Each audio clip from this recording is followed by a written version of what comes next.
متفق و متحد رہو.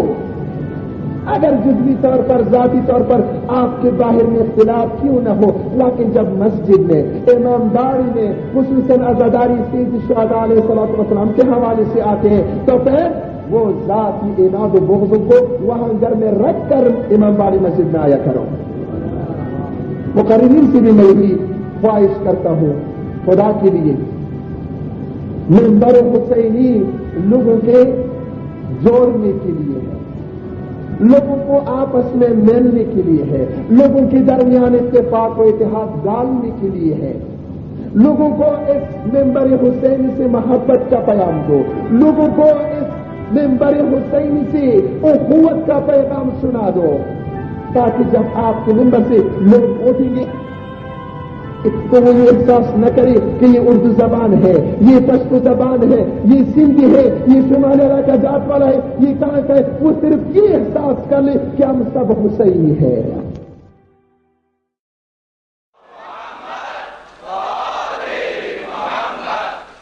السلام علیکم ورحمۃ اللہ وبرکاتہ. بسم اللہ الرحمن الرحیم. الحمد للہ رب العالمین والصلاة والسلام على سید الاولین والآخرین خاتم نبیین ابی القاسم محمد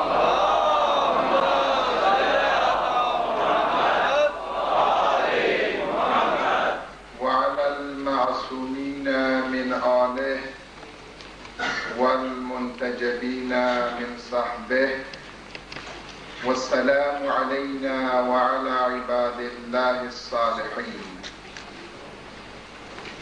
وبعد، فقد قال العظيم: أعوذ بالله من الشيطان الرجيم.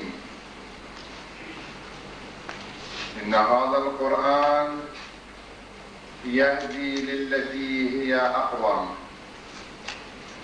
ويبشر المؤمنين الذين يعملون الصالحات أن لهم أجرا عظيما. بہترین محفل ہے اس لیے کہ کلام پاک کے ساتھ تعلق رکھتا ہے، اور بہترین وقت میں منعقد کیا جا رہا ہے اس لیے کہ لیلۃ القدر میں یہ منعقد کیا جا رہا ہے، اور بہترین شرکاء ہے اس محفل کے اس لیے کہ ضیافت اللہ سے فارغ ہو کر آپ اس محفل میں شرکت کر رہے ہیں، اور ساتھ ساتھ ولائے اہل بیت اطہار علیہ الصلوۃ والسلام سے بھی یہ دل بھرے ہیں. سمجھتا ہوں کہ دیر ہو گیا ہے، شب قدر ہے، ہم سب چاہتے ہیں کہ خدا کے ساتھ راز و نیاز کر لیں، اور واقعاً ایک مومن کے لیے بہترین لذت اسی میں ہے کہ خدا کے ساتھ خلوت میں راز و نیاز کرتا ہو. یا رب الہی الآف الہی الآف، یہ کلمات اس کے زبان پر جاری ہو، اور اپنے گناہوں پر لغزشوں پر پیشمان ہو کر خدا کے حضور میں توبہ کر رہا ہو.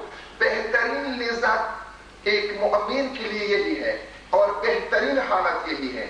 لذا میں خود بھی چاہتا ہوں اور آپ بھی چاہتے ہیں کہ جتنے جلدی ہو سکے قرآن کو سر پر رکھے، قرآن کے عظیم اہل بیت اطہار علیہ الصلوۃ والسلام کو وسیلہ بنا کر اور خدا سے اپنے گناہوں کے عفو اور بخشش طلب کر لے. چونکہ یہ محفل قرآن کے ساتھ مربوط ہے، میں بھی زیادہ نہیں بلکہ اختصار کے طور پر کچھ کلمات قرآن کے حوالے سے آپ کی خدمت میں عرض کروں گا۔ انسان یہ تصور کرتا تھا کہ سائنس اور علم کی ترقی کی وجہ سے ہماری مشکلات کم ہو جائیں گی اور آسائش کی سانس ہم لے لیں گے، لیکن قضیہ بالعکس ہو گیا۔ جتنا سائنس آگے جا رہا ہے، جتنا انسان متمدن ہوتا جا رہا ہے، جتنی ہمارے لیے مادی وسائل اور سہولتیں فراہم ہوتی جا رہی ہیں، اتنی ہماری مشکلات میں اضافہ ہوتا جا رہا ہے۔ اب ہم پہلے تو یہ امید رکھتے تھے کہ شاید یہ سارے ہمارے مشکلات مسائل جہل کی وجہ سے تھی۔ اب تو جہل بستر گول کر کے انسانی معاشرے سے جا رہا ہے اور اسی کی جگہ علم لے رہا ہے، سائنس لے رہا ہے، تمدن لے رہا ہے۔ ہو سکتا ہے کہ ہماری مشکلات کم ہو جائے۔ اب تو وہ امید بھی ہماری ختم ہو گئی، اس لیے کہ علم کے آنے کی وجہ سے، سائنس کے آنے کی وجہ سے، تمدن کے آگے بڑھنے کی وجہ سے مسائل میں، اخلاقی مسائل ہو، اقتصادی مشکلات ہو، اجتماعی مسائل ہو، ان میں روز بروز اضافہ ہوتا جا رہا ہے۔ وہ امید بھی ہماری ختم ہو گئی۔ بس ہم کہاں جائے، کس در پہ جائے؟ آیا بہتر نہیں ہے کہ ہم صدر اسلام کے مسلمانوں سے پوچھیں، جب وہ مشکلات میں پرسے ہوئی تھی، جب جہل و توحش و بربریت میں وہ مستغرق تھی، جب ان کے ہاں سوائے زار و زور کی اور کسی چیز کی حکومت نہیں تھی، اور انسان بدبختہ، ہر لحاظ سے بدبختہ، خصوصاً خواتین کو ایک انسان کے نظر سے بھی نہیں دیکھتے تھے، بلکہ اپنی بچیوں کو اپنے لیے آر سمجھ کر ان کو زندہ درگور کرتی تھی۔ اس زمانے کے انسان کی جو مشکلات تھی، آیا ہم ان سے تحریک کے حوالے سے نہیں پوچھ سکتے کہ ان کو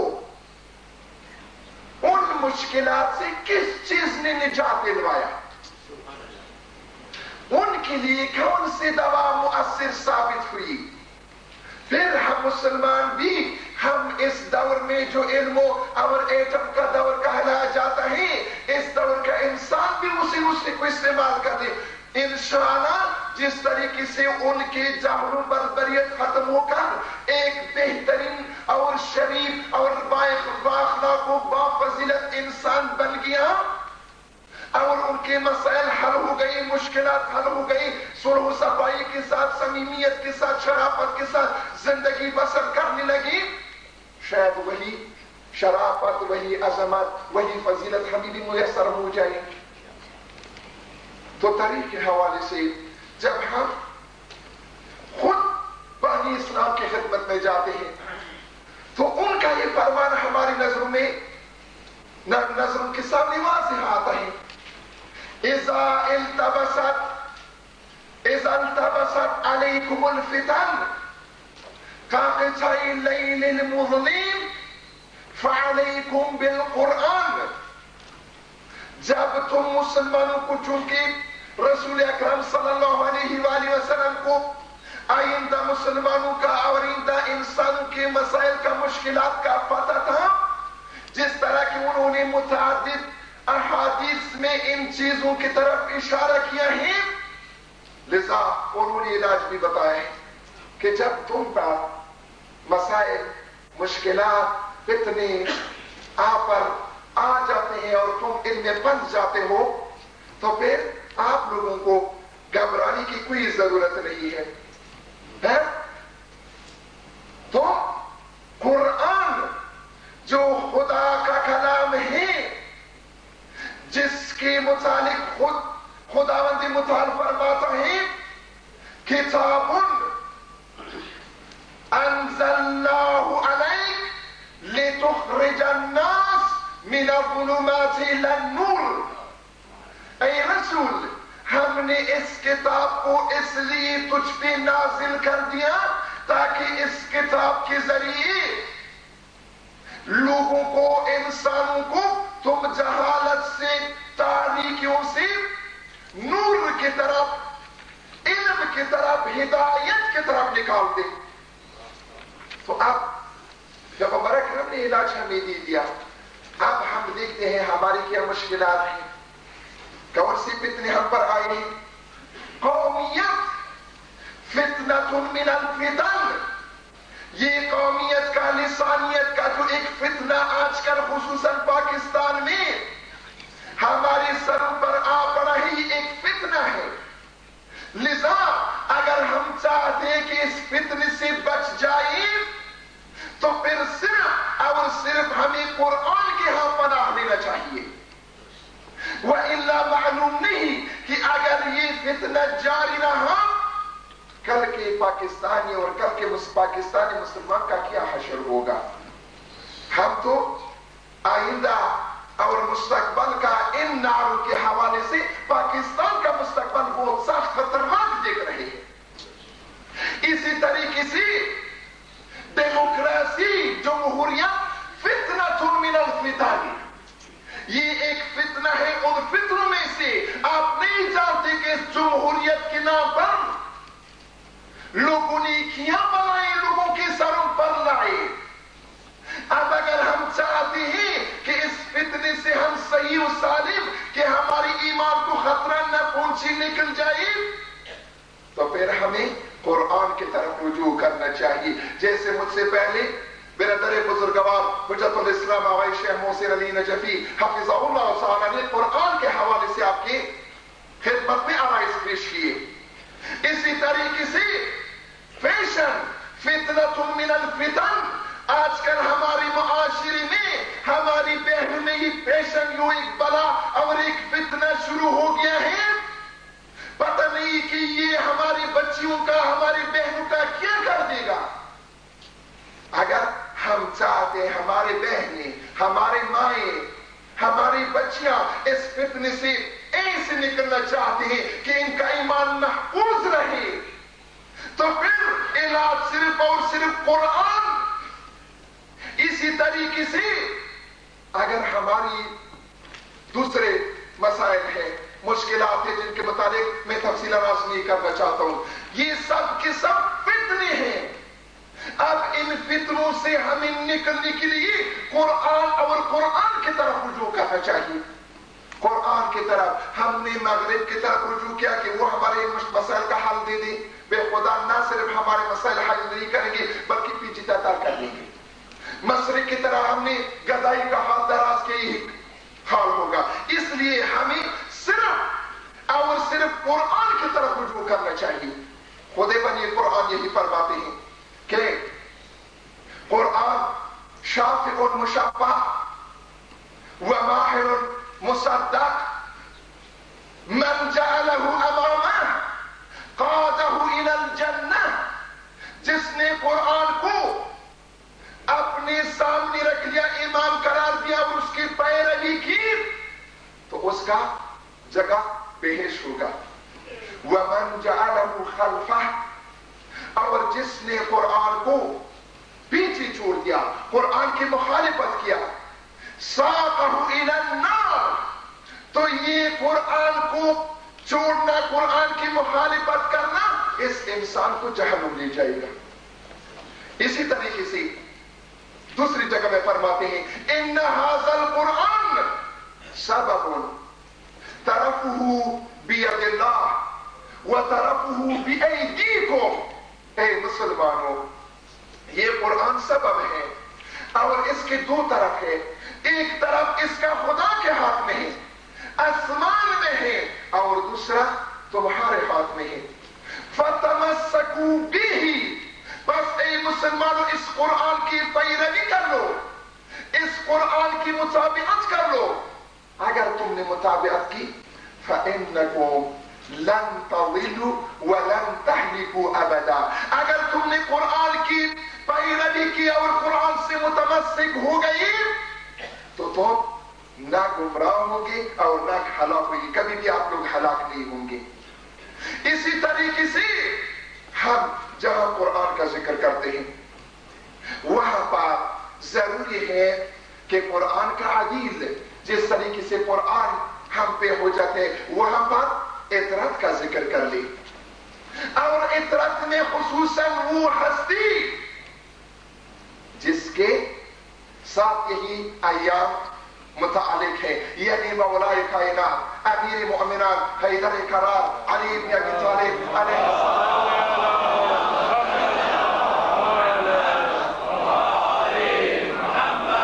الصلوۃ والسلام کہ ہم ان کی طرف رجوع کر لیں۔ وہ ہمیں کیا فرماتے ہیں؟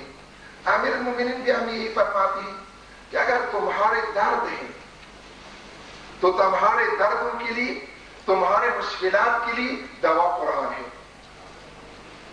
دواء دائکم والنظم ما بینکم، یہی قرآن ہے تمہارے دردوں کا دوا ہے، یہی قرآن ہے جو تمہارے درمیان نظم قائم کر سکتا ہے۔ اسی طریقے سے امیر المومنین علیہ الصلوۃ والسلام دوسری جگہ فرماتے ہیں سلونی قبل ان تفقدوا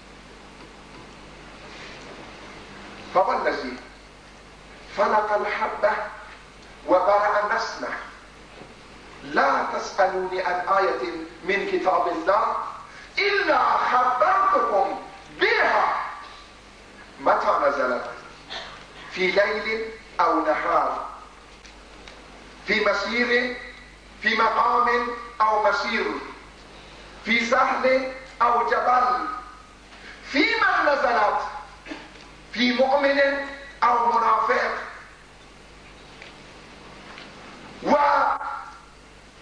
وما أناه بها العام أو الخاص۔ امیر المومنین علیہ السلام فرماتے ہیں پہاڑ میں یا صحرا میں، اور کس کے شان میں نازل ہوا، مؤمن کی شان میں یا منافق کی شان میں، اور خدا نے اس کا کیا مقصد کیا ہے، کیا ارادہ خدا نے ان سے کیا ہے، عام ارادہ کیا ہے یا خاص ارادہ کیا ہے۔ تو ہم قرآن کے متعلق علی بن ابی طالب علیہ السلام کی خدمت میں حاضر ہو جائے۔ وہی علی بن ابی طالب علیہ السلام جو علوم قرآن کے حامل ہیں، جو قرآن کے محافظ ہیں، وہی امیر المومنین علیہ السلام قرآن کے متعلق فرماتے ہیں تعلموا القرآن فإنه أحسن الحديث وتفقهوا فيه فإنه ربيع القلوب واستشفوا بنوره فإنه شفاء الصدور۔ اے مسلمانوں، اے ان کے پیروکاروں، قرآن کی تعلیم حاصل کر لو۔ مجھے افسوس سے کہنا پڑتا ہے ہمارے ایسی بھی جوان ہوں گے، ایسی بھی بہنیں ہوں گی جو قرآن کی تلاوت بھی نہیں کر سکتے، جو قرآن کا ترجمہ بھی نہیں سمجھتے، بلکہ میں یہ بھی کہہ سکتا ہوں ایسی بھی افراد ہوں گی جو قرآن کا پہلا سورہ جو سورہ حمد ہے اور نماز میں ہم روزمرہ پڑھتے ہیں اس قرآن کی ایک سورہ کی بھی ترجمہ بعض افراد کو نہیں آتا۔ یہ کتنے افسوس کی بات ہے۔ امیر المومنین علیہ السلام فرماتے ہیں تعلموا القرآن فإنه أحسن الحديث، قرآن کی تعلیم حاصل کر لو۔ ٹھیک ہے انگریزی کو حاصل کرتے ہو پیٹ کے لیے، لیکن اگر تم صرف جسم پر عقیدہ رکھتے ہو تو پھر ٹھیک ہے قرآن کی ضرورت نہیں، لیکن اگر ہمارا یہ عقیدہ ہے کہ انسان مرکب ہے روح اور جسم سے، تو اگر انگریزی ہمارا پیٹ بھروا سکتا ہے تو یہ قرآن ہماری روحانی مسائل کا حل دے سکتا ہے، ہمیں بعد از موت ماوراء طبیعت مشکلات کے لیے ہمارے لیے شافی بن سکتا ہے۔ تعلموا القرآن فإنه أحسن الحديث، بہترین خبر، بہترین بات، بہترین حدیث قرآن ہے۔ وتفقهوا فيه، صرف قراءت کافی نہیں ہے، مولا فرماتے تفقهوا فيه، قرآن میں تفقہ کر لو، اس لیے فإنه ربيع القلوب، جب آپ قرآن میں تفقہ کر لو گی تو پھر آپ کے دل کا بہار آ جائے گا، دلوں کو روشنی دیتا ہے، دلوں کو خوشنود کرتا ہے۔ وَاسْتَشْفُوا بِنُورِهِ، اور اس قرآن کی نور کے ساتھ شفا حاصل کر لو، طلب شفا کر لو، اس لیے فَإِنَّهُ شِفَاءُ الصُّدُورِ۔ آپ کے اگر ظاہری اور جسمی بیماریوں کے لیے دوائی موجود ہیں تو آپ کے معنوی اور روحانی بیماریوں کے لیے اور دل کے اور سینے کی بیماریوں کے لیے علاج قرآن ہے۔ اسی طریقے سے مولا فرماتے ہیں وَاعْلَمُوا أَنَّ هَذَا الْقُرْآنَ هُوَ النَّاصِحُ الَّذِي لَا يَغِشُّ وَالْهَادِ الَّذِي لَا يَضِلُّ وَالْمُحَدِّثُ الَّذِي لَا يَكْذِبُ۔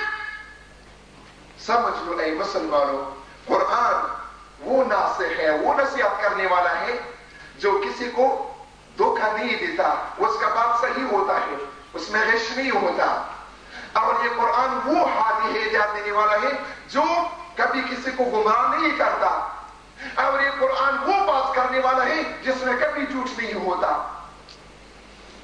ما جالس هذا القرآن أحد إلا قام عنه بزيادة أو نقصان، زيادة في هدى، زيادة في هدى ونقص في عمى۔ مولا فرماتے ہیں کہ کوئی بھی اس قرآن کے ساتھ نہیں بیٹھتا اور اس قرآن کو اپنے لیے ہادی نہیں بناتا اور اس قرآن کو اپنا پیشوا نہیں بناتا، مگر یہ کہ جب اس قرآن سے اڑتا ہے تو اس کے ساتھ زیادتی بھی آتی ہے اور کمی بھی آتی ہے۔ زیادتی کس چیز کی؟ ہدایت کی، یعنی قرآن انسان کی ہدایت میں زیادتی کرتا ہے، اور نقص کس چیز کی کرتے ہیں؟ عما کی، گمراہی کی، یعنی قرآن انسان کے گمراہی کو کم کرتا ہے۔ برادران عزیز، یہ قرآن ہے۔ ہاں قرآن کے پاس جاتے ہیں، قرآن ہم کس کے پاس جائیں؟ قرآن ہمیں اہل بیت کا حوالہ دیتا ہے۔ انما ولیکم اللہ ورسولہ والذین آمنوا الذین یقیمون الصلاۃ ویؤتون الزکاۃ وہم راکعون۔ قرآن ہمیں حوالہ دیتے ہیں، جاؤ اہل بیت کے در پہ، علی کے در پہ۔ جب علی کے در پہ ہم جاتے ہیں، اے علی، ہم کہاں سے سیکھے؟ علی ہمیں قرآن کے پاس بھیجتا ہے، قرآن ہمیں علی کے پاس بھیجتا ہے، علی ہمیں قرآن کے پاس۔ اس لیے رسول اکرم نے فرمایا علی مع القرآن والقرآن مع علی۔ علی قرآن سے جدا نہیں اور قرآن علی سے جدا نہیں۔ علی قرآن نے معارف الہی کو الفاظ میں بیان کیا ہے، علی ابن ابی طالب نے معارف الہی کو اپنے اقوال اور کردار میں بیان کیا ہے۔ قرآن بھی حجت ہے، علی بھی حجت ہے، قرآن کی بھی پیروی واجب ہے، علی کی بھی پیروی واجب ہے۔ قرآن بھی معصوم ہے، لا یاتیہ الباطل من بین یدیہ ولا من خلفہ۔ علی بھی معصوم ہے، انما یرید اللہ لیذھب بنابرئین۔ بس ہم اگر قرآن کے پاس جاتے ہیں، قرآن ہمیں حوالہ دیتے علی کا، علی کے پاس جاتے ہیں، علی ہمیں حوالہ دیتے کس کا؟ قرآن کا۔ بس عید، ہفتہ قرآن منانے والے، یہ دن جہاں قرآن کے ساتھ مربوط ہے وہاں علی کے ساتھ مربوط ہے۔ علی جس طرح کے حجت الاسلام والمسلمین آئے ابراہیمی حفظہ اللہ تعالیٰ نے تقریر میں فرمایا کہ مولا نے آخری دن جو وصیت کیا ہے اس وصیت میں فرمایا اللہ فی القرآن۔ اسی وقت بھی ہمیں قرآن کی طرح متوجہ کرتے ہیں، جہاں ہم یہ کہتے ہیں کہ یہ شب قدر ہے، ماہ رمضان سب مہینوں میں افضل ہے۔ کیوں افضل ہے؟ اس لیے کہ اسی مہینے میں قرآن شب قدر ہے۔ شب قدر کیوں افضل ہے؟ اس لیے کہ شب قدر میں قرآن نازل ہوا ہے۔ یعنی قرآن کی عظمت کو آپ یہاں سے سمجھ لو کہ قرآن کتنا عظیم ہے۔ جس مہینے میں قرآن نازل ہوتا ہو وہ سب مہینوں پر افضل، اور جس رات میں قرآن نازل ہوا ہو وہ رات 1000 رات سے افضل، 1000 مہینوں سے افضل۔ برادر عزیز، آیا قرآن ہم صرف ہفتے وحدت، ہفتے قرآن منا کر، سیمینار کر کے، نمائش کر کے انہیں ہی سے واقعاً ہمارے دردوں کا دوا ہو جائے گا، ہمارے مشکلات حل ہو جائیں گی؟ نہیں، یہ بھی صحیح ہے، یہ بھی ضروری ہے، لیکن یہ خود مقدمہ ہے۔ یہ ہفتے قرآن منانا، یہ پروگرامات سیمینار کرنا، یہ وسیلہ ہے، یہ ذریعہ ہے تاکہ ان کے ذریعے ہم قرآن کے معارف کو دم کر دیں، قرآن کے حقائق تک ہم پہنچ جائیں اور پھر ان پر ہم عمل کر کے اور ہمارے ان مسائل مشکلات کا علاج حاصل ہو جائے۔ برادر عزیز، آج آپ دیکھ رہے ہیں جس طریقے سے صدر اسلام کے مسلمانوں نے قرآن کی طرف توجہ کر کے قرآن پر عمل کر کے اپنے وقت کی مسائل مشکلات سے انہوں نے چھٹکارا حاصل کیا، عزت اور سربلندی کے بلندیوں تک پہنچ گئی۔ اسی طریقے سے آپ نے دیکھ لیا کہ آج اس پورے زمین پر ایک چھوٹا سا خطہ ہے، اس خطے میں بھی مسلمانوں نے قیام کیا قرآن کی خاطر۔ اور آج جب ان مسلمانوں نے قرآن کی طرف رجوع کیا اور قرآن کی حاکمیت و بالادستی کے لیے ہر قسم کے قربانیوں کے مراحل سے گزر گئی، تو ادھر سے آپ نے دیکھ لیا کہ آج ان کے مسائل حل ہو گئے ہیں۔ آج ان کے لیے نہ اقتصادی کوئی مشکل ہے، ٹھیک ہے جنگ کی وجہ سے ان کے لیے مشکلات ہیں، لیکن ایسے مشکلات ہیں کہ وہ لوگ آسانی کے ساتھ ان کو برداشت و تحمل کر رہی ہے۔ نہ ان کے لیے اخلاقی کوئی مشکلات ہیں، نہ سیاسی، نہ کیا۔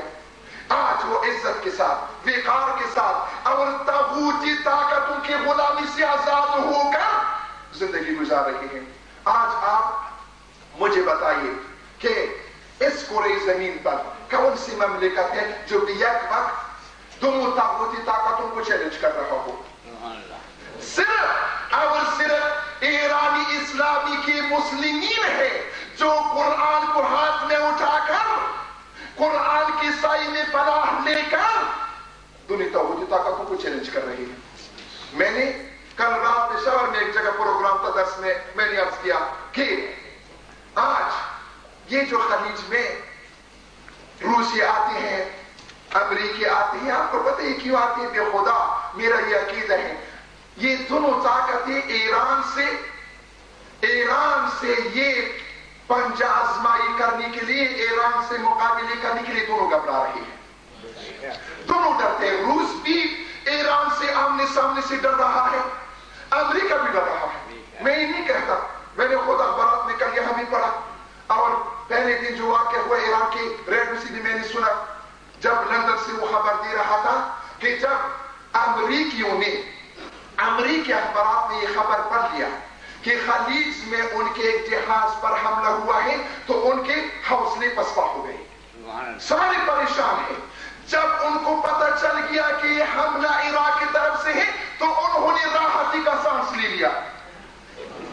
یہ اخبارات میں آیا، یعنی ان کو سب سے زیادہ خطرہ اسی میں تھا کہ خدا نہ کرے یہ حملہ ایران کی طرف سے ہوا ہے، اگر ایران کی طرف سے ہوا ہے تو ہم تو تباہ ہو جائیں گے، ہماری عزت، ہماری نکاح، یہ سب ختم ہو جائے گا۔ تکبیر، اللہ اکبر، اللہ اکبر، اللہ اکبر، نعرہ حسینی، رہبر خمینی، مرد آباد امریکہ، مرد آباد روسیہ، مرد آباد اسرائیل، مرد آباد دشمن ولایت فقیہ۔ لذا آپ یہ جو یہاں خلیج میں آئے ہیں یہ ایران سے مقابلے کے لیے نہیں آئے ہیں، یہ اتنی بھی مرد نہیں ہے کہ ایران کے مقابلے سامنے آ جائے۔ چند دن پہلے آیت اللہ اردبیلی نے جمعے کے خطبے میں کہہ دیا کہ ہم تو قیمتی جہازوں پر حملے کرنے سے، چونکہ ہمارے ہمسائے ہیں، مسلمان ہیں، ہمارے دل میں کچھ رحم آتا تھا، لیکن اگر ہمارے سامنے روسی جہاز آئیں گے، امریکی جہاز آئیں گے تو ہمارے پاسدار، ہمارے سپاہی، ہمارے جوان بڑی جرأت کے ساتھ اور خوشی کے ساتھ ان کی طرف میزائل پھینک دیں گے۔ خلاص آپ بس کس لیے آئے ہیں؟ ایران سے لڑنے کے لیے تو نہیں آئے ہیں، یہ صرف ان جو ان کے غلام زر خریدا ہے، وہ شیوخ جو ان کو اپنے خدا سمجھتے ہیں، ان کو یہ بتلانے کے لیے کہ ہم تمہاری حفاظت کے لیے آئے ہیں، ان کو تسلی دینے کے لیے آئے ہیں۔ لیکن میں نے ادھر بھی پشاور میں یہ کہہ دیا تھا کہ جب فضل اللہ شہید رحمت اللہ علیہ کو چاہتے تھے کہ وہ فارسی کر لے.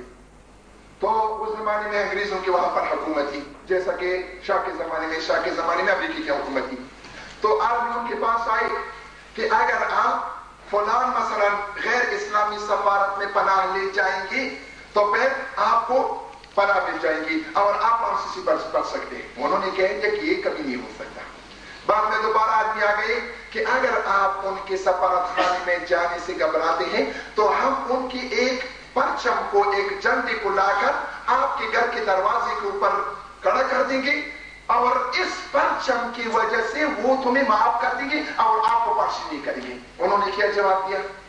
کہا کہ یہ 70 سال 80 سال میں قرآن کے سائے میں نے یہ زندگی گزاری ہے. آپ کیسا ہو سکتے ہیں کہ آخری دم میں قرآن کے علاوہ کسی اور کے پرچم کے سائے پناہ لے جاؤ؟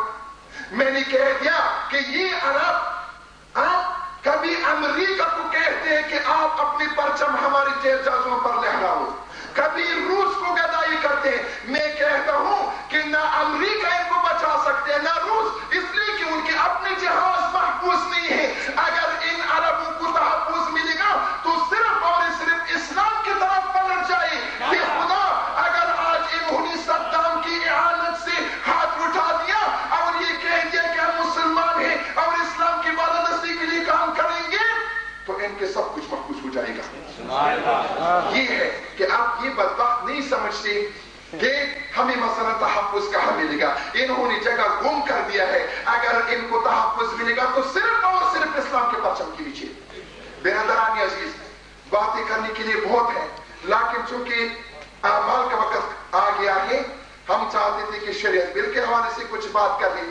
چاہتے تھے کہ ہاں ہمارے کچھ اور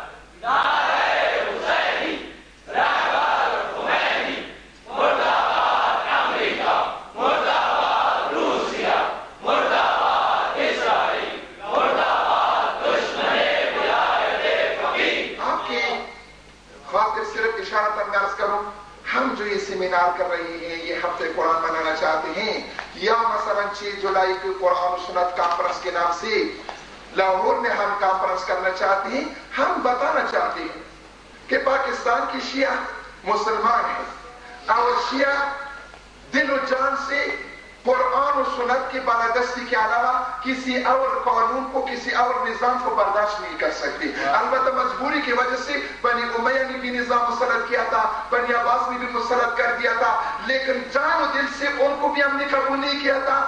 اور اس وقت بھی جو انگریزی نظام، یہ مغربی نظام میں قوانین یہاں ہم پہ نافذ ہیں، ہم ان کو تسلیم نہیں کرتے اور ہم پاکستان میں اسلام کی بالادستی، قرآن و سنت کی بالادستی چاہتے ہیں. لیکن کون سے قرآن و سنت؟ آخر یہ بھی تو وضاحت طلب ہے. آیا اگر کوئی ایک بل لگاتا ہے اور پھر یہ کہتا ہے کہ یہ شریعت ہے، پھر اگر کوئی اس کا مخالفت کر لے کہ یہ لوگ ڈڈورا پیٹتے ہیں کہ مثلا یہ شریعت کے مخالف ہے، یہ غلط ہے. شریعت اور ہے، شریعت بل اور ہے. ہم اس شریعت بل کو جو صرف اور صرف ایک فکر کے لیے بنایا گیا ہے اور دوسرے مکاتب فکر کو نظر انداز کیا ہے، ہم اس کی اس لیے مخالفت کرتے ہیں کہ اس کے نتیجے میں فرقواریت پیدا ہوگی. اگر واقعا یہ لوگ مخلص ہیں تو پھر پاکستان کے بنانے میں شیعوں کا کردار ہے، پاکستان کے تحفظ میں شیعوں کا کردار ہے. اور ان کو معلوم ہونا چاہیے کہ پاکستان میں اسلامی نظام کے نفاذ میں بھی اگر شیعوں کو تم لوگوں نے اعتماد میں نہ لیا پھر مسئلہ آپ کے لیے مشکل ہو جائے گا. بلکہ خود ان کے افراد نے جب مثلا ان کی جنوری میں ایک گروپ کیا تھا، میں نام نہیں لوں گا، انہوں نے بیان دیا تھا، اخبارات میں بھی چھپ گیا، انہوں نے کہتے کہ یہ لوگ رکاوٹ ہے. ہم رکاوٹ نہیں ہے، لیکن ہم کہتے کہ یہ طریقہ نہیں ہے. دیکھیں میں ایک سادہ مثال آپ کو دیتا ہوں. انسان کی خوبصورتی آنکھوں کی وجہ سے ہے. جس آدمی کی، جس انسان کی آنکھیں خوشگل ہو، خوبصورت ہو تو وہ انسان بھی اچھا لگتا ہے. لیکن اگر آپ نے اس آنکھوں کو نکال دیا، انسان کے چہرے سے اور ایک تشت میں رکھ دیا، اس کو پھر آپ دیکھتے ہیں کتنا برا لگتا ہے. یہ ایک حقیقت ہے نہیں ہے؟ آپ یہ کیا کہتے ہیں؟ یہ جناب علی اتنے اسلامی نظام سے ایک زکات اٹھا لیا اور ایک گھوڑے اٹھا لیا، باقی سارے کے سارے نظام چھوڑ دیا. اب مثلا جن لوگوں نے اسلام کو یعنی گھوڑے، اسلام یعنی جبری طور پر زکات، وہ سب کے سب لوگ اسلام سے منحرف ہو گئے. میں نے ایک جگہ جلسے میں کہہ دیا کہ خدا اگر واقعا حکومت شرعی آ جائے تو پھر یہ موجودہ حکمرانوں پر حد جاری کر دے گی، اس لیے کہ ان کے دور میں جس طریقے سے اسلام کی حد ہو گئی ہے وہ کسی اور زمانے میں نہیں ہوئی تھی. تو ہم یہ کہتے کہ یہ تمہارا طریقہ غلط ہے. اب مثلا یہ جو ہمارے دوسری بھائی کہتے ہیں اور شریعت محاذ انہوں نے بنائے ہیں، ان سے بھی ہم نے یہ کہہ دیا کہ اولا تم نے جب ان کے ریفرینڈم کو تسلیم کر دیا جو بالکل دھوکہ تھا، جو بالکل فریب تھا، اور اس کے بعد انہوں نے انتخابات کیے اور انہوں نے دوسرا نظام غلط قائم کر دیا اور انہوں نے ایوانیں بنائی، تو وہاں بیٹھ کر خب جب خشتیا اور چونی خاص معمار کاج فاصلہ یا میراباد بنابراین ہم یہ کہتے کہ جب بنیاد غلط ہو گیا تو اس کے بعد سب چیزیں غلط ہوگی. تم ان ایوانوں میں بیٹھ کر اسلامی نظام کی بات کرو گے، یہ غلط ہے.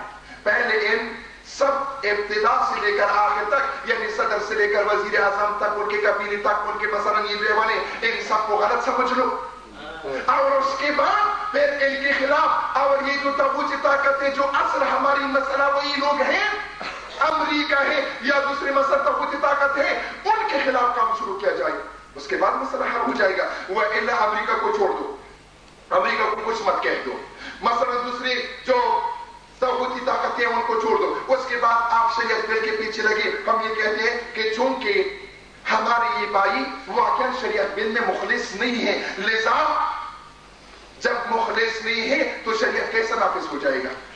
اور صرف شریعت بل پاس کرنے سے انہوں نے تو پتہ نہیں کتنے آرڈیننس پاس کیے، آیا ان آرڈیننس پاس کرنے سے پاکستان میں اسلامی نظام نافذ ہو گیا؟ تو پاس ایک شریعت بل سے کس طرح ہو سکتا ہے؟ لذا ہم یہ کہتے ہیں کہ اگر واقعا تم لوگ مخلص ہو تو پھر شیعوں کو آپ کو اعتماد میں لینا پڑے گا، اور شیعوں کے اعتماد کے بغیر آپ اپنے مقصد میں کامیاب نہیں ہوگے.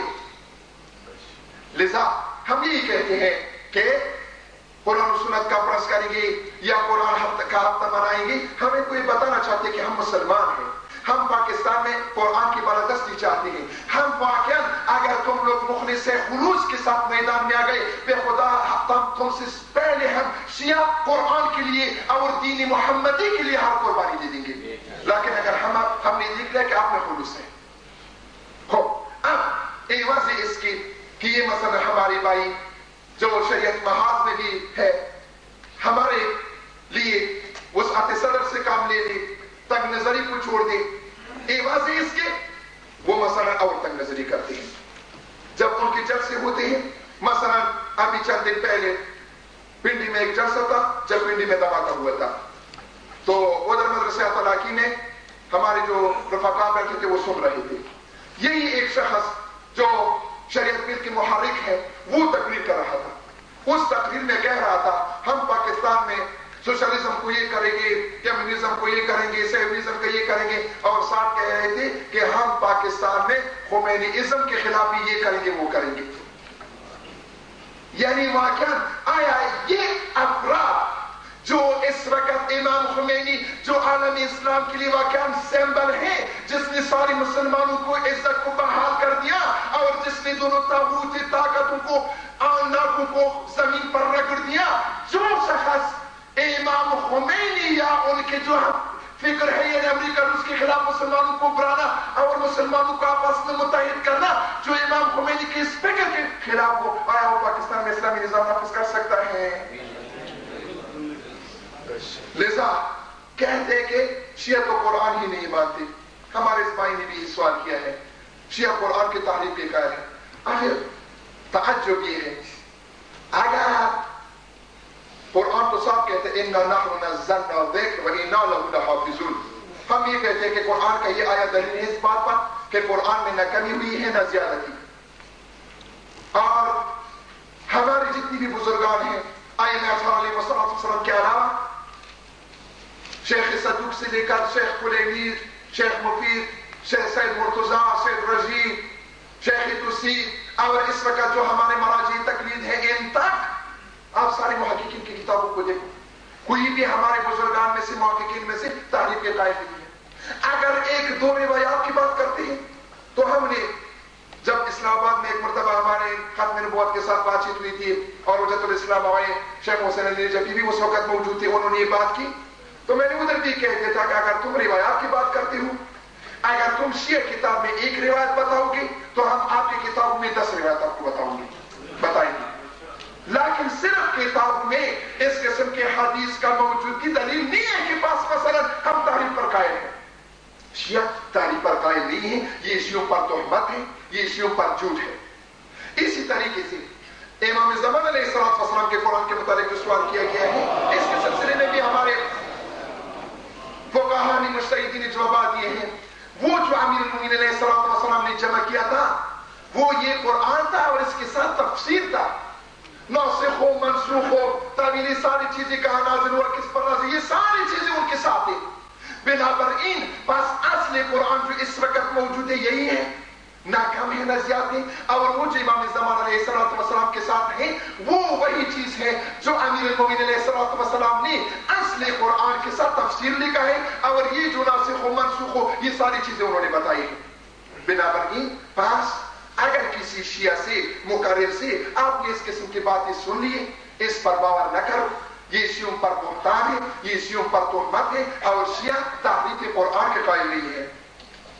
اور خصوصاً یہ جو مثلا ہمارے بھائی کل جو یوم القدس مناتے ہیں، اس سلسلے میں بھی ہم آپ سے یہ خواہش کریں گے کہ اگر متحدہ شریعت محاذ کی طرف سے پروگرام ہو تو آپ کی طرف سے کوئی مثلا بدمزگی پیدا نہ ہو جائے، آپ کوشش کر لیں کہ مثلا جو ہے ان کی طرف آپ نہ جائیں، آپ جہاں مثلا جہاں آپ کا علاقہ ہے وہاں پر بہترین شان طریقے سے آپ یہ ثابت کر لو کہ ہمارا قائد ہمارا رہبر حضرت امام خمینی ہے۔ آج اگر انہوں نے قدس کی طرف مسلمانوں کو متوجہ کرنے کے لیے یوم القدس منانے کو ہمیں امر کر دیا ہے، کل اگر انہوں نے آرڈر دے دیا کہ اب مثلا ناروں کا دور گزر گیا، اب تو مسلمانوں کو عملی اقدام کرنا چاہیے قدس کی آزادی کے لیے، تو ہم اس وقت بھی ہر طرف سے امام خمینی کی آواز پر لبیک کہتے ہوئے قدس کی آزادی کے لیے قدس کی طرف بڑھیں گے۔ اور آخر میں سارے بھائیوں اور بہنوں کا، خصوصاً منتظمین کا، اور پھر خصوصاً برادر بزرگوار حجت الاسلام المسلمین آئے سید علی شرف الدین حفظہ اللہ تعالیٰ کا، جنہوں نے انتظامات کیے ہیں، تہ دل سے شکریہ ادا کرتا ہوں۔ خداوند متعال ہمارے اور آپ کے افکار کو، جنہوں کو قرآن کے معارف کے ساتھ، اطرت علیہ السلام کے تعلیمات کے ساتھ منافع